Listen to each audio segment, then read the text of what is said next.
आदाब 11 बजे की खास खबरों में आपका खैर मकदम है। मैं हूं सबिया खान। झारखंड असेंबली इंतखाबात के लिए आज वोटों की गिनती 8 बजे से शुरू हो गई है। तमाम 24 जिला सदर दफातर में सुबह 8 बजे से वोटों की गिनती शुरू हो गई है और आज दोपहर तक नतीजे आने का ऐलान कर दिया जाएगा। ख्याल रहे कि 81 नशस्तों के लिए झारखंड में 5 मरहलों में 30 नवंबर से 20 दिसंबर के दरमियान वोट डाले गए थे। रियासत के सभी अजला के सदर दफातर में वोटों की गिनती के मरकज बनाए गए हैं। सबसे पहले पोस्टल बैलेट की गिनती शुरू कराई गई। इसके बाद ईवीएम के वोटों की गिनती हुई। हर एक वोटिंग मरकज पर माइक्रो ऑब्जर्वर की तैनाती की गई है। गिनती के दौरान मुख्तलिफ पार्टियों के पोलिंग एजेंट भी मौजूद हैं। हतमी राउंड की गिनती के बाद मुताल्लिका असेंबली के 5 वोटिंग मरकजों के वीवीपैट के पर्चे का भी मिलान किया जाएगा। रियासत में 30 नवंबर से 20 दिसंबर के दरमियान 5 मरहलों में वोटिंग कराई गई थी। रायशुमारी के मकामात पर सख्त हिफाजती इक़दाम किए गए हैं।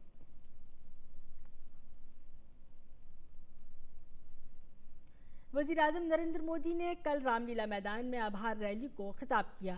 वज़ीर-ए-आज़म नरेंद्र मोदी ने कहा कि दिल्ली के 40 लाख से ज़्यादा लोगों की ज़िंदगी में नई सुबह लाने का एक बेहतरीन मौका मुझे और बीजेपी को मिला है।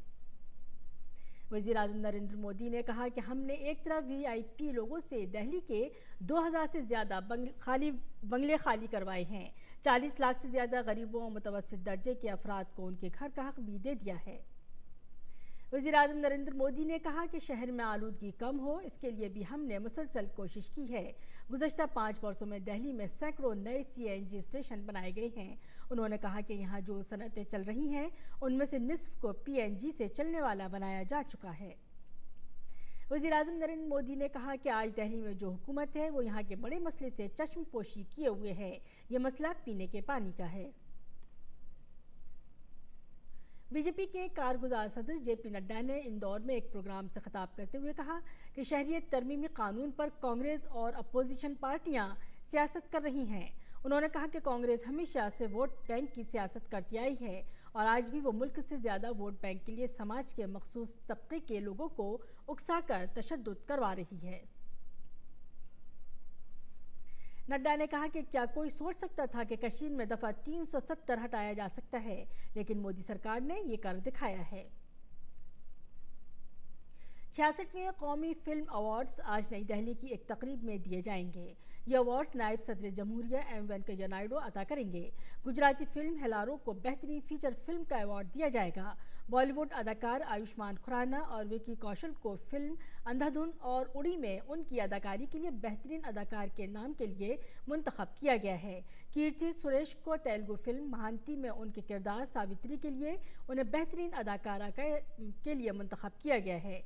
मराठी फिल्म पानी को माहौलियात और उसके तहफ़्फ़ुज़ के बारे में बनी फिल्म ने बेहतरीन फिल्म का अवार्ड जीता है। उत्तराखंड को सबसे ज़्यादा माहौल दोस्त फिल्मी रियासत का अवार्ड दिया जाएगा।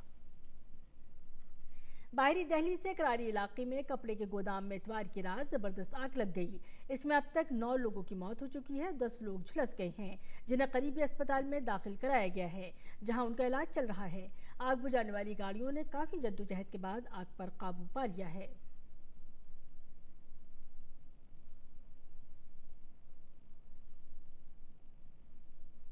वज़ीर-ए-आज़म नरेंद्र मोदी ने चौधरी चरण सिंह जी की जयंती पर खराज अक़ीदत पेश किया। एक ट्वीट करते हुए कहा कि जब मेहनत कश किसानों के हुकूक़ के तहफ़्फ़ुज़ करने की बात आई तब चरण सिंह जी आगे आए। चरण सिंह जी ने पसमानदा अफराद को बाइख्तियार बनाने के लिए मुसलसल कोशिशें की। वो भारतीय जमहूरी ताने बाने को मजबूत करने में सबसे आगे थे। अफगानिस्तान के सदर अशरफ गनी इतवार के रोज़ आए इंतखाबी नताइज के मुताबिक एक बार फिर हुकूमत की बागडोर संभालने जा रहे हैं। इंतखाबी अफसरान ने इब्तदाई रुझानात के मुताबिक ऐलान किया है कि सदारती इंतखाब में अशरफ गनी को अक्सरियत हासिल हो गई है। कमीशन के मुताबिक 28 सितंबर को हुए इलेक्शन में गनी को 50.64% वोट मिले हैं, जबकि उनके हरीफ अब्दुल्ला को 39.52% वोट हासिल हुए हैं। लेकिन इसके बावजूद इंतखाबी नताइज हतमी नहीं माने जा सकते हैं, क्योंकि गनी के असल हरीफ अब्दुल्ला ने कहा है कि वो नताइज को चैलेंज करेंगे। कतई फैसला आने से पहले अब उम्मीदवारों के पास शिकायत दर्ज कराने का मौका है। उन्हें मुमकिन 1 हफ्ते के अंदर अपनी शिकायत दर्ज करानी होगी।